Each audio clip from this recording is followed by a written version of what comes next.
Carpe diem, my name is Ultranatic, and here's another Total Drama vlog, going again over Total Drama Island 2024 in this new episode, You Poor Saps. Very straight, like a simple, straightforward title that quite accurately gives what the episode's all about. Again, mind the noise, I have people around me, but like there's somebody on the roof, I think. But in general, still a pretty good episode. I do think I like the last episode a teensy bit more, but that's because there are things that do get on my nerves in this episode for sure, but not to enough of a degree where I dislike it completely. There's quite a bit I do like, but I will get to what I didn't like about it at the exact same time. And there's a lot to go over, so let's just get started. So first we have the rat faces having like a little powwow, talking about being anti-Millie, who still does not understand what she did wrong in the prior episode when it came to pushing Damien down the bone crusher. And Damien quite rightfully calls her out for how terrible that is. He's not wrong, obviously. And he goes, "You crossed the line!" To which Millie then says, "Yeah, the finish line!" Okay, is it wrong that I actually thought that was a pretty funny line? Like, I'd probably hate a line like that in something like All Stars of Pocket 2 Island, where most people there were just, like, terrible or horribly written, but Millie is somebody who's so oblivious and naive to what she did that I do believe she'd say something like that. In fact, what I said about only guys kind of being stupid in this new season, you know what? Add Millie in there. I mean, she's got brains, like she's book smart for sure. Any other kind of smart? Probably not true, because like, do you need that much of conscience to realize, hey, what I did to Damien last time was very, very bad? But whatever. He compares her, for what she did in the last episode, to Ripper using Priya in the last season as a human shield during that one challenge. And that's a way more accurate comparison than I would have expected, because it kind of is that bad. Like, you really should have known better, Millie. Although, ironically, you didn't vote out Ripper in that episode, so you know what? I would have said apple doesn't fall far from the tree, except that doesn't really make sense here, because you're not related to Ripper as far as we know. Whatever, I'm getting off track. Now for, the thing that does irk me the most about this episode, and to be fair, not just me, that intern costume that MK got in the last episode, she grabs a mustache along with it and decides to use it to infiltrate the production meeting to get details on that day's challenge so that she and her team can cheat.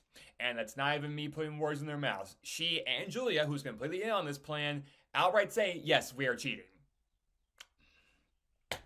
I've said this in a pretty recent Total Drama review.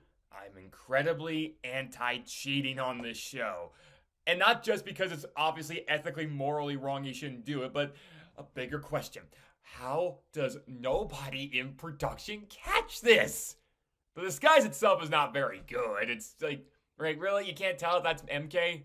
For real? But obviously, yeah, like, there's literal cameras everywhere. They say this all in confessional. They didn't even try hiding it. Like, I mentioned that I hated Jackson in Big Brother 21 sneaking food in the shower when he was a have-not, but at least he tried hiding it. I'm not saying that's good of him. I'm just saying, like, at least it makes sense that production might not have seen that. They really should have, though. Whereas this, what sense does this make? For goodness sake on this one. I mean, and again, it's not that it's a villainous move. I'm okay with villainous tactics. I'm not okay with villainous in a way that causes you to completely disadvantage another team in a way that's antithetical to the actual game that you're playing. But whatever. Anyway, the way they're going to cheat is they know about this de-sapifying spray that will be needed for the challenge, and they hide a stash of it. Which, speaking of, let's get to that challenge. Is another pretty straightforward get from one side of the island to the other. It's a lot like the episode Jurassic Fart was. But just like that episode, they decided to give him a little bit of a disadvantage, although a less disgusting one by comparison. In this case, they just squirt them with a lot of really, really sticky sap, like cartoonishly sticky sap. And, they just gotta not touch anything while they're on their way through the various obstacles on this island. And the only thing I can take it off is this desapifying spray, which they'd be sprayed with at the end of the challenge when they reach the finish line. Except for Team Skunk Butt, but you already know that. Speaking of, actually, and I'll be fair, I'm a teensy bit more lenient on the cheating with this, not because Bowie does accurately point out that Team Ratface has an advantage of having 6 people, of having 2 extra people on their team as opposed to just the 6 that are on Team Skunk Butt. It's 6 versus 8, and it's there is a time length to get from one side of the island to the other, and whichever team has the most people gets there. So you know what? On that hand, maybe one episode of this stuff I can not really be a fan of, but I'll excuse once, because at the very least, like, you do need at least one thing to get you out of this rut, since production is literally going to do nothing to help them otherwise, and they'd be just doomed. Like, if this were an even split, I would say, no, it's wrong either way, but because it is a lot more of a numbers disadvantage, I'm willing to be a teensy bit lenient on it, but not much. I still don't approve of this whatsoever. But hey, I mean, if you want to try and get the numbers more even, whatever. So we see Priya warming even more up to Caleb. Yeah, they really build up on that. And Chris says to Bowie, in response to him saying that the Rat Faces have their own advantage, Chris says, everyone loves an underdog, unless they complain a lot, then everybody hates them. Ah, so you watch Hell's Kitchen 11 too. I'm sorry, that blue team sucked. Not just at cooking, although yes, that too, but like, again, you're supposed to be the underdogs, and I absolutely hate pretty much, like, well, not all of you, but more, like, about half of you, at least. It's like, why am I rooting for y'all? No, keep losing. I didn't like any of y'all. Now, the Skunk Butts I do kind of like. Like, cheating and otherwise, like, these are all really good characters. Now that Chase is gone. So Team Ratface agreed to go on the same path. Well, agree, because a lot of them do split up anyways. But they were going to leave behind Millie to go for a different path. Because the paths are Avalanche Alley and Danger Gorge, I think it was. I might be off on the title of that last one, but... or Danger Ridge, maybe. Either way, those are somewhat vague titles, but it sounds like it's going to be painful all the same. But instead, Priya works alongside Millie to go down the same path with her because, you know, they're best friends and she wants to try and help her out. And Caleb, getting close to Priya, goes along, and so does Emma, just because she's there. We see MK Yulia break out their cheat tactic by taking her team down a shortcut. Okay, that alone's already kind of cheating, and yet the Hockey Bros, who we find out later are very against this cheating, are cool with that. A shortcut is still cheating. I mean, I'm not saying that they're, like, hypocrites or anything. I'm saying they're stupid. At least that being character. But yeah, they break out this desapifying spray, and Julia and her in confessional, which, by the way, I think they have, like, if not every confessional, almost every confessional in the entire season together. She says that it's only cheating if you get caught. Otherwise, it's winning. Didn't know it was possible to make me hate a line that good, but you did. What is it with this episode giving, like, really good lines that otherwise should make me want to punch these people? You have, like, Millie with her whole saying, like, yeah, I crossed the finish line, and you got this. It's like, come on. Like, if I swear, if you had this stuff said by, like, Sugar and Pockatoo Island, or Dave, or Mal, or something like that, yeah, it'd make me hate them more. I like these characters, though, so, like, maybe it's them and how they're usually written, maybe it's the delivery from the actors, but I kind of like these lines anyways. I don't understand. I really shouldn't, but it's not like they're not quotable. We see Ripper separate from the other Skunk Butts. He doesn't even desapify himself. Not because of the cheating, he just doesn't quite get to that part. It's because he wants to get some alone time with Axel, of course. And Priya gives a pep talk to Millie, and you know what? For whatever complaints I've had in the episode so far, honestly, I don't even hate it, but it would make it the weakest of the first 3. Priya has a pep talk with Millie that does lead to a very good scene, because we get past a lot of bullshit that I was worried would drag the season down a little bit. First off, she forgives her for not reading the manual, which Millie didn't even, like, fess up to. She just sort of knew it, which... That's pretty. That shows you know your friend, and it encourages her to instead apologize to Damien. And she's like saying like, "Hey, we're friends. Like I'm not mad about all this stuff. And what you did, just talk to him. I'm sure he can get past it if you're like very genuine about being sorry." It's a good scene. That's a really good scene. You see, Katie and Sadie, that's how best friends work. And Priya and Millie are much more different people than you two are. How come y'all fall all the damn time? Actually, that's a stupid question. People who are that freaking similar, yeah, they're gonna fight a lot. Especially when they don't share a single brain cell together. Priya and Millie, and when I said Millie has some stupid parts of her character, she and Priya are reasonably smart people, though, at least in certain areas. So, give them both that. What was next? Again, I'm just looking over my notes because it takes a bit to go over everything. We see Ripper come across Axel again, and they come across another evil bunny. There's like a lot of evil bunnies that I've seen in this show, and you think I get tired of this joke? I don't. I never do. Like, Monty Python did truly immortalize this joke. There he is. Well, behind the rabbit. It is that rabbit. What the? I just love that scene. But of course it scares them and they get their butts stuck together. Man, what hijinks will they get into with that? Although I do have one question. Now, there is a logical solution to the problem I'm going to pose to everybody, so maybe I shouldn't dwell on it too much, but we see several people take confessionals while still covering that sap. Does an intern let them into the confessional? Because otherwise, wouldn't they get stuck to the door? Just saying. Again, if, that's probably what happened, and I have no reason to believe it couldn't have happened. I'm just saying it better have, otherwise it doesn't make any sense. We see the skunk butts find their spray, and like I said, Raj and Wayne initially think it's a luck, but then Julia just outright tells them, no, we're cheating. Straight up, because she's just like, I can't believe they're really this stupid. And the hockey bros instantly do not like the idea of cheating. To which I say, Julia, as much as I disapprove of cheating, you know I think it's kind of a stupid decision? You telling the hockey bros. Do you not know these guys? I'm pretty sure, again, I don't watch hockey. I know that they can get pretty physical out on the ice and whatnot, but otherwise, I'm gonna guess that there's some ethics related to the sport. I could be wrong. I'm not a hockey expert by any means. I'm just going by what I think what makes sense. At least I'm going by what makes sense for these two characters, Wayne and Raj.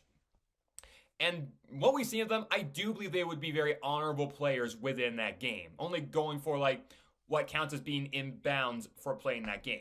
So them being anti-cheating, I get. Julia, how could you not figure out that they'd be against this? Why didn't you just keep it secret? MK's on board. We find out, Bowie be on board makes complete sense to me, too. Wayne and Raj, just, you shouldn't be telling them. Because they feel especially guilty about that now. Amazingly, they don't ever once spill the beans about it, but they shouldn't even have to. Cameras everywhere, hello. But I digress. We see Z find a rainbow and then wants to find the end of it. Not gonna lie, I forgot about this. Dog downstairs. But yeah, I completely forgot that was even in the episode. And I'm like, okay, where did this go? I completely forget. It's not to a pot gold, obviously, like Z thinks, because he's high, but whatever. We see Avalanche Alley, where Millie is able to rendezvous with Damien and the Shell around, and instead of being pelted with rocks, it's an avalanche where they get pelted on by dodgeballs. Okay, less lethal, although I'd still give a casualty count for anybody who gets caught by those, which Millie does. She gets caught by a lot of dodgeballs. And of course, Michelle and Damien continue to give her a cold shoulder, which on one hand almost strikes me as harsh, but not unwarranted. I mean, they're not doing anything that bad except for just leaving her in a valley where she could be pelted by something else, but they wouldn't know that otherwise. And would it at least be proportional to what she did to Damien? I guess. I don't know. A small part of me feels like it's a little mean, but not mean without a point, at the very least. complicated. That's what I'm trying to get at here. But hey, complicated at the very least means it's not completely awful. I can work with that. We see Nichelle effortlessly bolt across an unstable bridge. That's awesome. By the way, I've seen a lot of complaints about certain characters in Total Drama being Mary Sue's. What do you call what Nichelle is right now? Okay, no, like you see, that's not Mary Sue. That's character development because she was the opposite of that in the last season. And like, yeah, now she's done a complete 180 and become like an absolute clutch in these challenges. Which I'll admit, I don't know how long the break was between seasons for these contestants, but yeah, is it a teensy bit unrealistic that she'd get that much better that fast? Yeah, in the same way it's unrealistic that MK and Julia and then Ripper and Axel suddenly have like a thing going on between them. So you know what? I don't care. Like, it's kind of the same cast, but a lot of things different between them. So I don't know. As long as it gives us entertaining new interpretations, I can sort of work with this. It's a little screwy with the canon, but not screwy in a way that I absolutely despise. So we see Millie apologize to Damien, and maybe because I can judge it side by side with Bowie's apology in episode 1, but Millie's apology does in fact strike me as incredibly sincere and thoughtful, and it does completely win Damien over, and you know, they hug and make up. Now, of course, I guess I'm stuck to her, because duh, but at the very least, it's a nice touching scene, which means that, again, like, there's stuff I do like quite a bit in this episode. It's not even like a 50-50 split. I, in general, like what we get. It's just a couple things that frustrate me a little, but I'm going to overlook them, like, to an extent. We then see MK and Julia, MK Yulia, I'm just going to outright call him from now on, decide to mess with Z as they find him going towards the rainbow, and they do this by throwing a garbage can, which just happens to be lying around, over him with its contents. I'll admit that's pretty funny. Also, everyone mentioned the very sapphic undertones between these two. Yeah, they're there, for sure. Like, for everyone who ships these two, yeah, you have a right to. I think Terry McGurran on Twitter was saying, like, well, don't automatically try shipping them. Dude, come on. Like, if you didn't want people to ship them, you really shouldn't have made their chemistry this infectious. Because I can be a little bit against what they're doing in the game as far as the cheating goes. This isn't cheating. Like, this is just, like, typical screwing with the other team.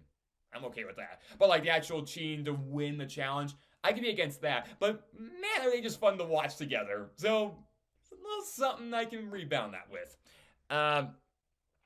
They then sabotage the other people on Team Ratface by having a chicken farm suddenly put in their path, which is funny and leads to great possibilities, but I do wonder, where the hell did you get a chicken farm on this island? Like, I can believe. A chicken farm? Where? I can't believe production putting that there. Y'all putting that there? Because that's what it said that they did. They said that, oh man, we only got Emma with that. Because, yeah, Emma gets coated in feathers. And I'm like, so wait, y'all put that there. From where, though? That's what I'm confused by. Like, in the end, if they don't give an explanation, whatever. But I can't, like, I'm not curious. They then roll a log down at the other people next to Emma, which are Priya and Caleb. Murder? I'm sorry, but that would kill those contestants, straight up. You know, like that giant steel beam that Harry and Marv get hit by in Home Alone 2. Again, that should have killed them, but because that's like a live-action cartoon, same thing. Here, kind of the same thing. It's like, should obviously kill y'all. Ding, ding, ding, ding, my leg. But it is funny, and it gets him stuck to the log. But Caleb, being the absolute Samson that he is, picks up the log on his back and is going to carry his team to the finish line. Both metaphorically and literally. That's pretty cool. MK smartly decides to her team with Sap near the end of the challenge when they're closer to the finish line, so it's not completely obvious that they were cheating. Which on one hand, again, you should be caught otherwise, but unlike other forms of cheating that I saw in the past, like with Alejandro and Blaney and Chinese Fake Out, That's actually a pretty good call to try and make the cheating a little bit smarter. It shows that as much as I really don't approve of this little plot line, there have been worse ways it's been done. And it shows that there was a little bit of thought put into this from the characters and the writers. So, you know what? I'll give you a little bit of a point for that. Again, it's a complicated matter, but that's better than completely sucking. We then see a cat somehow gone onto the log that Emma and Priya are stuck to, and it's just punching Emma because it thinks that she's a bird. I freaking love this show. And we then get, well, okay, people were very much up in arms about this little moment in the episode, and I'm not gonna act like I don't understand why, but we get one of the most disgusting things ever. When, remember how Ripper and Axel were stuck butt to butt? They were trying to get separated and they just couldn't because of the sap. Axel then gets a brilliant idea, but also a very nasty one. She asked Ripper, how much can you fart? Which cuts to a confessional where he has like hearts in his eyes and whatnot, and that is so dang gross. But a little bit romantic. I don't know, like, what happened? Like, why would I be on board with this? This is an objectively unaesthetically pleasing idea for a ship. But it's kind of why I'm on board for it. I'm not sure, like, it's... I brought up the term likable cringe in the past with, like, the song Fergalicious. Is that what this is? I think that's what this is. A likable cringe. I don't expect everybody to like it, but it's definitely fitting my taste. For whatever reason. I don't know, it just seems like really sweet and innocent and okay, I'm not innocent, but you know what I mean. It's like, just, I can't help it. Like, watching it, it's something I knew I should be repulsed by, but for whatever reason, I wasn't. Maybe because it just, like, the feelings are coming from a genuine place, and given we saw how Ripper treated women in general in the last season, compared to here, where he's showing a much softer side, maybe I'm a little more forgiving of it. I don't know. But yeah, he farts them out in a separating, but it gets Ripper stuck to a tree, and Axel then flung onto the log that Caleb, Emma, and Priya come by. Which, by the way, they see this entire act, if you will, of them being farted in separation, and they're repulsed by it as well. Which does make it funnier, because it's not just the farting that's supposed to make it funny. It's supposed to be people's reactions to it. Again, that's what makes really good comedy.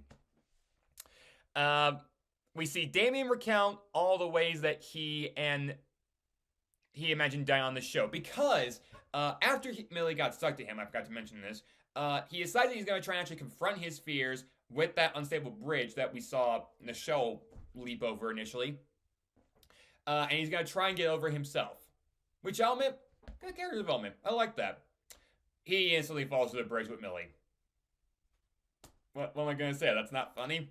It is funny. So yeah, at this point now we see them down by where they fell. Again, that would have been 2 casualty counts right there. But Damien then says, there's so many ways I imagine dying on this show. Snakes, food poisoning, raptor explosion, but I never expected it to be beaver damned. Okay, as funny alone as beaver damned is, I must ask, what the heck is a raptor explosion? You need to tell me what that would look like, because I gotta see that. Raptor explosion. I mean, if we're talking like anything that could actually happen in the real world, that sounds like an energy drink being endorsed by that one basketball team from Canada, the Toronto Raptors. Heck, that might be a thing for all I know, because I don't actually follow sports. But, like, that would be so funny. Raptor explosion. Show, make that happen. I pray to God that we get a 3rd season of this reboot. Give us a raptor explosion somehow. I don't know how you do it, but I trust you with that request. But yeah, then Thunder starts to a beaver dam. Damien gets his tongue stuck trying to free them, but Kale, of course, comes along, saves them both. It doesn't matter. Skunk wins with a very guilty Wayne and Raj not very happy about it, but they don't spill their beans. You say we're trying to, like, shower, like, the dirt and clean the dirt off of the dirt of shame, I should say. It's not like they're actually dirty. And Millie gets voted out at the marshmallow ceremony because, well, last episode, it doesn't really matter. Now, Damien does try to say that she's changed, which no one understands. Okay, let's be honest. I understand her fine. Same thing with Bridget and World Tour. It's like, you could say it. I can't understand. Yes, you can. I can understand her just fine, too. But I don't think that matters. Well, it's good that Damien forgave her. That doesn't mean anyone on the team's going to trust her again. I'm sorry, I'm not sure I would either. She would have been my initial pick regardless, just because that was a really bad thing. But it is nice that they changed it. Although I do question how the heck everybody voted. Because they don't get separated until, after the votes are read, I don't think. Because, Chris decides to be a dick. A funny dick, though, so I'll work with it. But that means that most of them vote at the same time. Now, if, say, everyone stuck to the log, I'll agree. Now, hold on. Millie and freaking Damien, I think we're stuck there too, so I don't know what sense this really makes. Whatever. We then see that Ripper is still stuck to a tree out in the woods somewhere. Not that it mattered. The Skunk Butts had more people on their map before Ratface anyway, due to cheating, but whatever. And Millie, after she's eliminated, acknowledges that she should have done a lot better in this game by reading that manual. Or she could have just used basic human sense here. Again, don't shove people in the meat grinders. It's not actually a meat grinder. No, it's a meat grinder. For all intents and purposes, what she shoved Damien down was literally going to turn her into processed freaking turkey meat. Human turkey meat, if you will, I guess.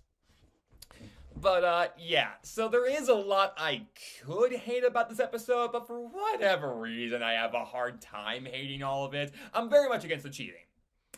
And there are some lines that should get on my nerves and some moments that should really disgust me, but I don't know. It's an intriguing episode all the same for me. This episode, this series, I should say, does so much right with this reboot that even the bad moments kind of circle around to being great. And that's a lot of power that I don't think many shows would be able to handle very adequately, but this one does. So, yeah, You Poor Saps. Maybe a contender for worst episodes of the season, kind of in a by default manner, maybe. But, I don't know, I will still come back and watch it, just fine later on down the line. So take all that for what it's worth. So, yeah, that is You Poor Saps. Not You Poor Saps. Y'all are amazing audience. Thank you so much for watching my channel, for any of these videos that I make, because it really does mean the world to me, the universe to me, I should say. And, yeah, I had a lot of fun with this episode, and I can't wait to see y'all in the next vlog. Take care.